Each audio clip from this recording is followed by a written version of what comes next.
So while the pocket listing will not be the right choice for everyone, it can be a smart move for sellers who truly value the privacy, who want to test that market strategy, who wants to look for a little more private transaction. It's about weighing the pros and the cons for them. It's about finding the best fit for their very unique situation.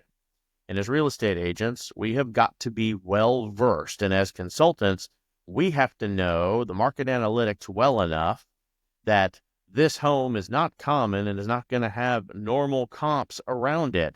So what happens in the normal market isn't normal anymore. And we have to have enough acumen to be able to walk ourselves through these practices so that we can align with our clients' very unique goals and their priorities. There are alternatives to pocket listings that are out there too. I want to give you a couple of those as well.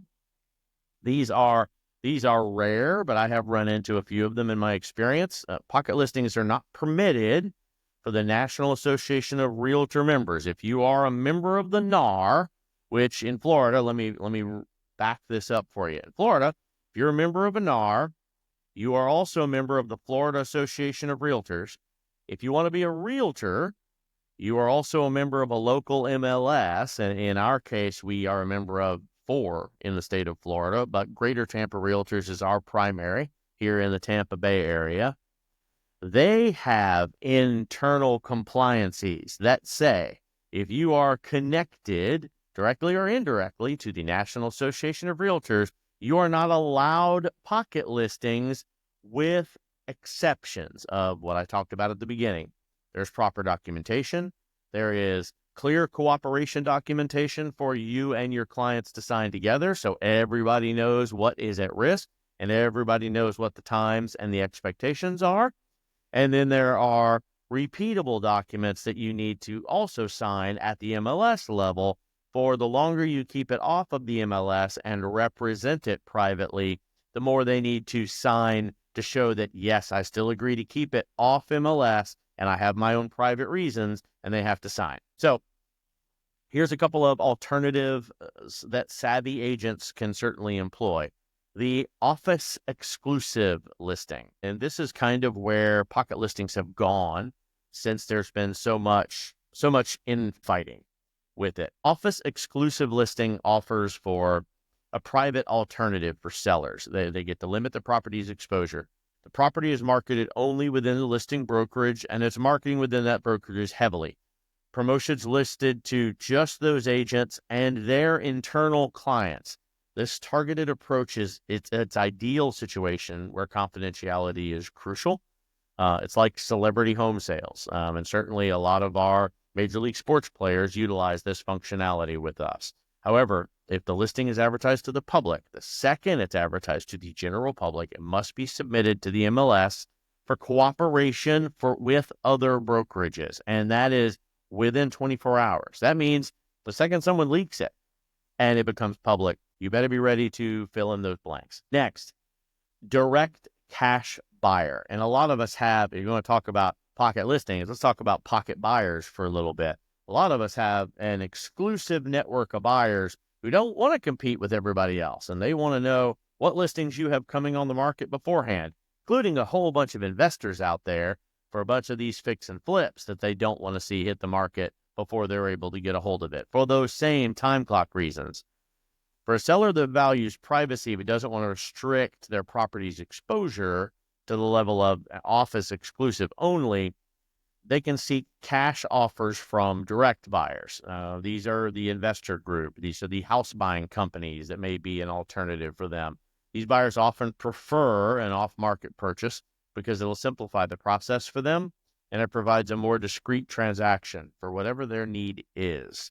So whether you're choosing a standard listing, pocket listing, internal office exclusive, or even a direct sale representation, it's all going to depend, once again, on your client's very unique situation and that they are in agreement that this is in their best interest. Ultimately, it's their idea and this is what they want, and there's no talking them out of it. It needs to get to that extreme before you use this method, any of these methods.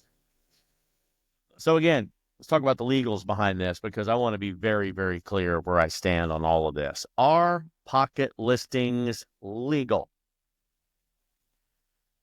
As of this discussion today, holding a pocket listing is absolutely legal in all 50 states. No law prohibits real estate agents from representing a seller while keeping the listing off the MLS. However, the National Association of Realtors, the NAR, threw that big monkey wrench in the listing game in November of 2019, effectively banning it for all of its members known as realtors. The NAR is the largest trade organization in the country. I need you to understand, we're talking about 1.5 million members effectively voted to ban pocket listings, and that started in May of 2020. So just not even 4 years ago, or just at 4 years now, effectively, we all agreed as realtors it was not going to be allowed. The new clear cooperation policy requires NAR members, realtors, to post listings in their local MLS within 1 business day of marketing the property to the public. Now, let's talk about what that means. Public marketing. Public marketing includes everything from flyers in the window, yard signs, digital marketings especially, email blasts, social media posts. While keeping a pocket listing is not illegal, realtors who don't follow the NAR's rules can face warnings, they can face fines, and the local realtor association. And trust me, the jealousy and the stuff out there that goes on with your other realtors that aren't necessarily doing the business that you're doing, or worse, they are simply competing with you at a level that now they need to take you out versus than just do better for themselves, means they will report you. And since realtors make up such a large chunk of the real estate industry, the policy change is a big deal. But there's an exception. Clear cooperation policy does have an office-exclusive exception. This means that if a seller asks for the listing to be marketed within the listed broker's firm only, and amongst brokers and licensees affiliated with that brokerage, it can stay off the MLS. Additionally, the listing must be filed appropriately. There is a special form for that. It has a certification that has to be signed by the seller that they don't want the listing specifically shared on the MLS. So ultimately, you're not sharing it on the MLS, but the MLS needs to know that it's not being shared. Brings us to ethics. We could talk about this one all day. I promise to keep this within the time limit that we've shared, but man, the ethics conversation. The amount of realtors that are out there right now that I simply don't enjoy working with, you know who you are. The ethical violations that I see you pull day in and day out. The crap that I hear you spew to me over the phone before you know my level of recognition or my level inside of the industry is abysmal. You don't know what you're doing. Most of you don't have brokerage support. Most of you don't have a broker day to day even keeping you on a lead so that you don't get yourself into trouble. And for the sake of all of us, you're representing us poorly. Do better. I preface with that so that I can tell you this. The ethical limitations behind a pocket listing. Pocket listings can limit transaction transparency since only one agent would be representing all sides of the transaction. So you better know what you're doing. There's a reason that dual agency is not allowed in the state of Florida, because these kinds of things got dirty. And people didn't play well, and people didn't play well with others. And there were under-the-table conversations and under-the-table movements of money, too. So all of this came to a grinding halt. The good essentially suffered for the bad. Now our clients are having to pay for a bunch of realtors not doing shit above bar, including the NAR lawsuit that's been going on now for multiple years that is finally coming to a close. You're the reason that we're going through this. So take responsibility for it, fix it, Re-educate yourself and start working with a brokerage that knows what they're doing and that's going to support you and keep you in a position above bar. Pocket listings invited discriminatory practices, or ultimately it was disproportionately limiting access to certain houses for certain groups of people, such as those that are protected under the fair housing laws. And let's face it, we all have those clients that really have a problem being open, honest, and legitimately out of the way when it comes to selling their home. There's a reason we don't allow owners at the houses whenever we do inspections, whenever we do showings, whenever we do open houses. We don't want their personal opinions. Or, hell, recently, let's make it this simple. I don't want their personal political beliefs getting in the way of selling the home to a family that might have come from another regime or from another political belief. It's ridiculous what people will put in their heads to keep them from selling their home from someone that they may or may not even like, but they don't even know. And then for sellers, pocket listings can restrict the potential buyer pool, which means it's not in their best interest.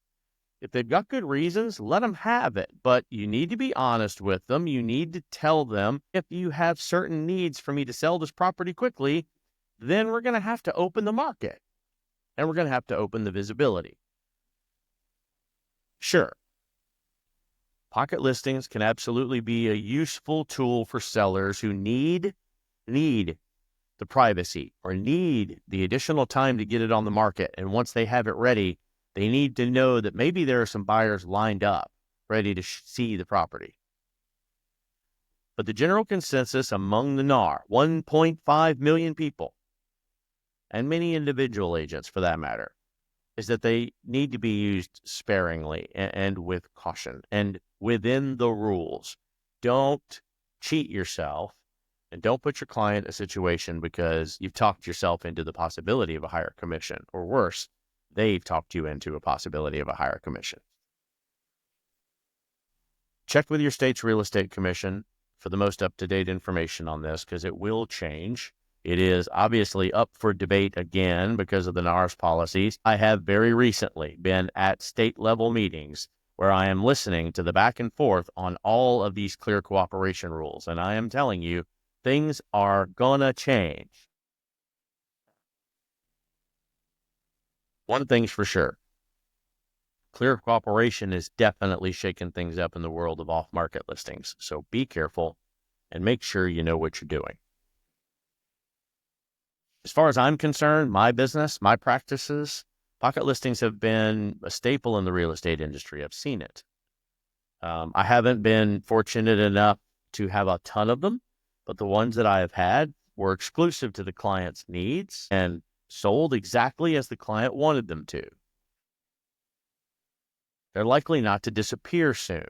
If there is a whisper, and why this is coming up today, that we've gone from 10% of the selling market to being off market, probably closer to 40. And if that's true, obviously it's very difficult to prove that number because no one's tracking it. But if that's true, answering the question of what a pocket listing is starting to evolve again. There's always going to be an opportunity for an agent to tap into an exclusive world like this, no matter what shape they take, which direction they go at the national level. There's always going to be sellers who value the privacy and the VIP status, and they know it's not illegal, so they know agents can find a way.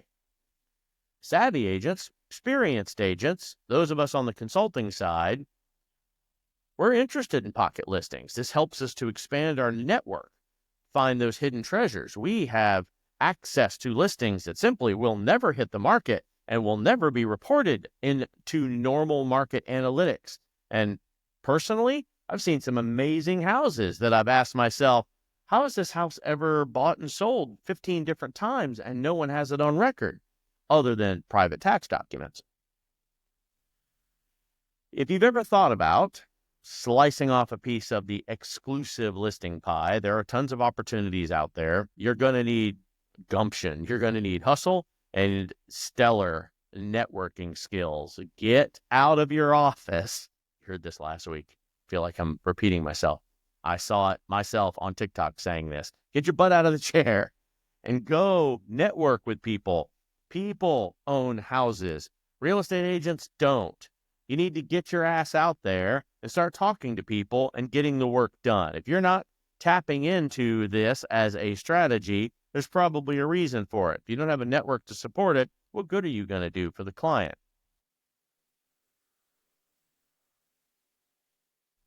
This is about your understanding of a niche value to your client. I want you to be concentrated. I want you to stay within the rules. I want you to make absolutely sure that you understand you can build a very successful real estate practice without going outside of what you know, your personal marketing experience. There's a ton that argue today, even at a state level, that pocket listings have grown dramatically.